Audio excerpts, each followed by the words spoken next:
What's up, everybody? This is Francis over here from PlayerEssence.com. Sorry for the long absence, but after that mega Player Essence Cross Nintendo, I just need a little bit of a break. Plus, I was doing some Let's Plays on my PE Reviews channel, so go ahead and head over there and subscribe if you haven't already done so. We're playing the Wonderful 101 right now.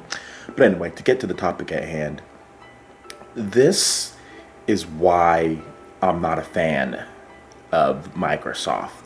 And to a degree, which I'll get to in a little bit, I'm not a fan, of Sony in certain respects as far as what games that they're doing. But Microsoft, this is ridiculous. The type of things that they're trying to pass off as sound business moves, to me, is nothing but a ripoff. The Xbox One is a ripoff.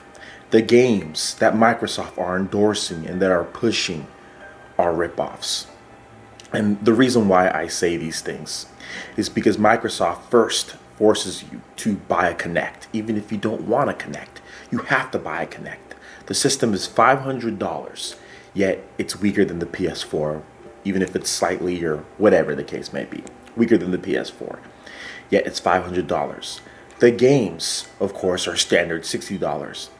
But to get everything you want in the game, or to be able to get all of the content for the game, you need $20 season passes. To play the game's multiplayers, you need $60 Xbox Live per year. And on top of that, you can even buy in-game currency. If they weren't nickel and diming you enough, you can buy in-game currency with real money to buy power-ups in these games. So you can buy your way with real money after you've already paid them money to get through these games.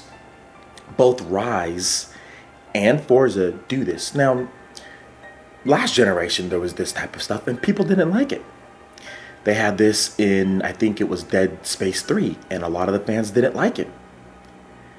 Gran Turismo 6, I said that Sony's not included in this, also has it. Forza has it where you can purchase cars. And the problem that I see, especially with Forza, I'll get back to Rise in a bit, but the problem that I see with Forza is that when we're going next gen, isn't next gen supposed to be you have bigger discs, you can put more content, you can add more stuff to a game? That's how next gen always felt to me, going from the Nintendo to the Super Nintendo, or going from the Super Nintendo to the N64. It seemed like games added more content. Like, I went from Super Mario World, there was a ton of levels, but then Super Mario 64 had just as much, if not more levels.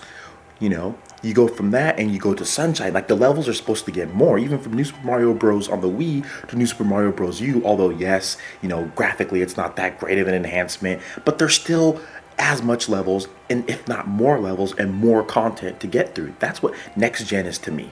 Next gen is like you're adding stuff.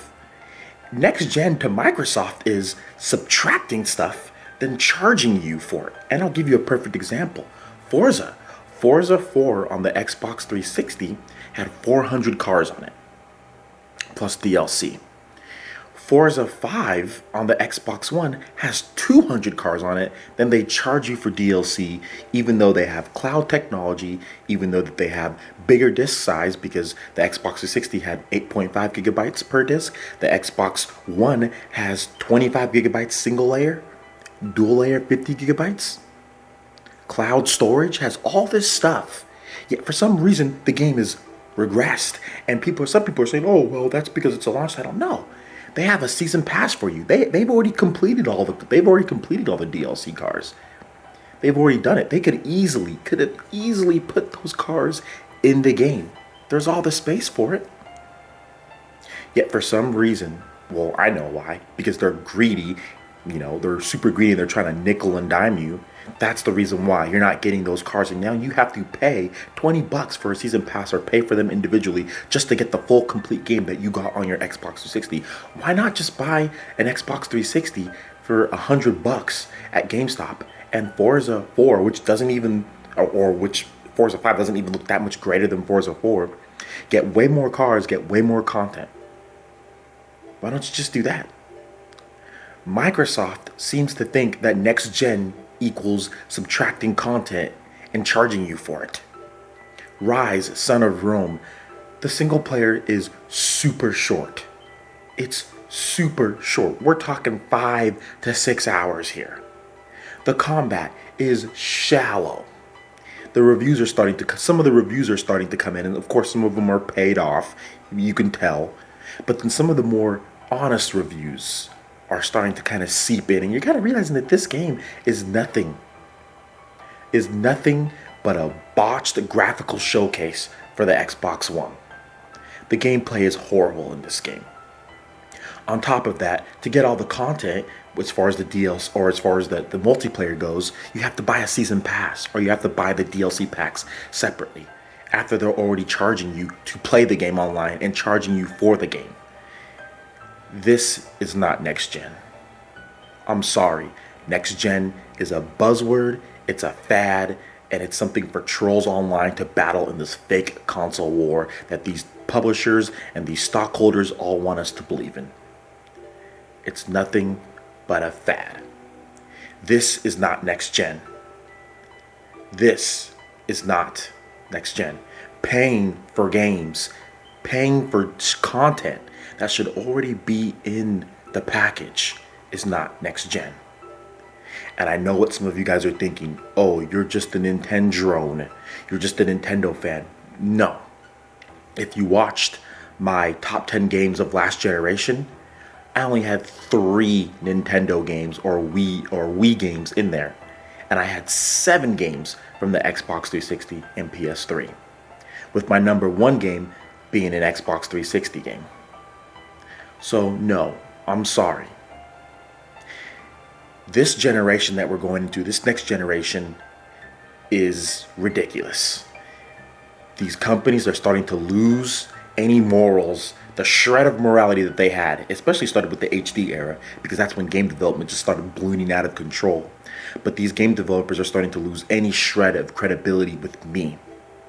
I follow where the good games are. I follow where the content is, where I know when I pay for something, I get that content. I was a huge fan of Square Enix.